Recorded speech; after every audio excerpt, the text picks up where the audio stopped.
goals are dreams, aspirations. I try to get people to dream big. Like I want them to really kind of tell me what their biggest goals are, right? But then we pull back to what keeps you up at night.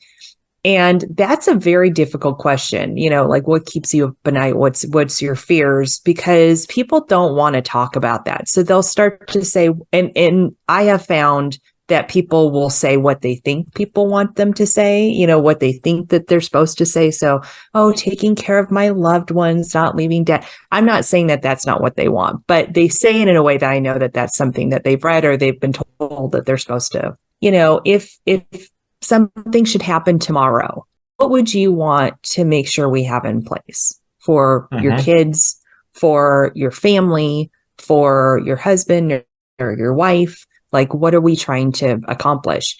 What would you want them to be able to do?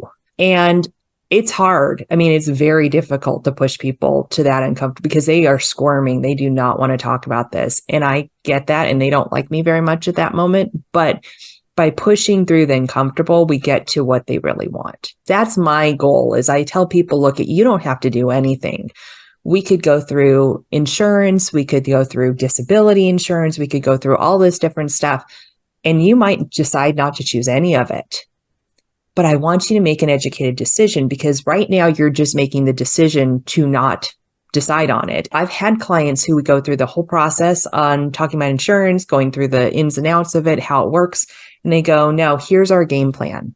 And as long as I check in with them every year and make sure that they still feel that that's the right game plan for them, I don't force them to do it because as long as we have an idea of how we're going to handle something or that their situation or their strategy is still fitting the circumstances that they want and what they think about, that's the most important thing. But I really think my job is to push people outside their comfort zone.